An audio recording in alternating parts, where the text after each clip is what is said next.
సైలెంట్గా ఉండండి, ఫస్ట్ సైలెంట్గా ఉండండి. కూడా గెలిచాడు అండ్ అందులో విన్నింగ్ ఫినిష్ చేసి వచ్చాను.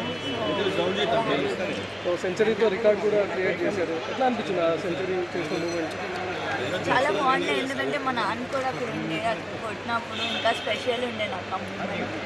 అండ్ ఫస్ట్ సెంచరీ కొట్టినందుకు కూడా చాలా స్పెషల్ ఉండే. లాస్ట్ టైం కాస్త నర్వస్ ఫీల్ అయిపోయినారు, నేను లాస్ట్ టైం అంత పర్ఫార్మెన్స్ చూపించలేకపోయినా అని చెప్పి, కానీ ఈసారి వరల్డ్ కప్లో మొత్తం మీ పేరే వినిపిస్తుంది. సో లాస్ట్ టైం అంత ఆపర్చునిటీస్ రాలేదు, వచ్చినప్పుడు కూడా ఆడాను కానీ లాస్ట్ 3 runs ఉన్నప్పుడు అవుట్ అయ్యాను ఫైనల్స్లో. ఈసారి వాట్ ఎవర్ ఐ గాట్ నేను నా బెస్ట్ ఇవ్వాలనుకున్నా, ఇచ్చాను. ప్లస్ ఆ ఫైనల్ రన్ కూడా కొట్టి రావాలనుకున్నా, సో నాట్ అవుట్ ఇచ్చాను. నెక్స్ట్ సీనియర్ టీంలోకి ఎప్పుడు వెళ్తున్నారు? ఎప్పుడు పర్ఫామ్ మీకు ఇన్స్పిరేషన్ ఎవరు? మితాలీది ఆఫ్ కోర్స్, బికాజ్ ఆమెను చూస్తూ పెరిగాము. సో ఎప్పుడు ఆమె ఉంటుంది. సో త్రిష గురించి ఈరోజు ఎంత మాట్లాడుతున్నారు, మీ ఫాదర్ కూడా అంతే ఫేమ్ వచ్చారు. సో మీ ఫాదర్ గురించి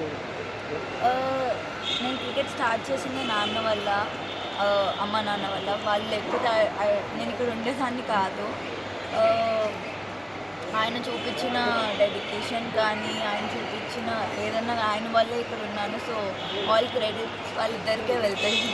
player of the series tourney వచ్చింది, అలాగే final man of the match వచ్చింది. సో ఎట్లా ఫీల్ అవుతుంది? చాలా హ్యాపీగా ఉన్నానండి, బికాజ్ లైక్ నేను ముందు చెప్పినట్టు లాస్ట్ టైం అంతా అంటే ఆపర్చునిటీస్ రాలేదు. ఈసారి వచ్చినప్పుడు చాలా నా బెస్ట్ ఇచ్చి ప్లేయర్ ఆఫ్ ది టోర్నమెంట్ అవ్వడం ఇంకా స్పెషల్గా. మేడం సబ్ కాంటినెంట్ మన నేర్చుకున్న అమ్మాయిలకి ఏం చెప్తారు ఇప్పుడు మీరు? ఐ మీన్ అమ్మాయిలు కూడా స్పోర్ట్ని ఒక కెరియర్ లాగా చూస్ చేసుకోవచ్చు, ఇట్స్ జస్ట్ నాట్ స్పోర్ట్ అన్నట్టు. ఇందులో కూడా మంచి కెరియర్ ఉంది, అమ్మాయిని పంపొచ్చు. మేడం మన సబ్ కాంటినెంట్ పిక్చర్స్ డిఫరెంట్ ఉంటాయి when compare to other countries. ఎలా ఉంది మేడం, మీరు ఆడుతున్నప్పుడు ఎలా అనిపించింది? మన India pictures when to compare to Hyderabad కానీ తమిళనాడు అవర్ స్టేడియంస్ కానీ పిక్చర్స్ కానీ డిఫరెంట్ ఉంటాయి. మీరు అక్కడ మ్యాచ్ స్టార్ట్ అయినప్పుడు ఎలా ఉండే మేడం, పిచ్ కండిషన్స్ ఎలా ఉండే? వెదర్ కండిషన్స్ అక్కడ అంటే మేము ఫస్ట్ నుంచి ఆల్మోస్ట్ 1 year నుంచి మేము ప్రాక్టీస్ చేస్తున్నామండి కలిసి. సో మా కోచెస్ మాకు ముందే చెప్పారు, ఇట్లాంటి వికెట్స్ ఉంటాయి, ఇట్లాంటి పిక్చర్స్ మేము ఆడతాము అని. సో దాని బేస్ పైన మేము ప్రాక్టీస్ కూడా చేసాము. సో మాకు దానివల్ల చాలా ఈజీ అయింది మాకు ఆడతాం. ఓకే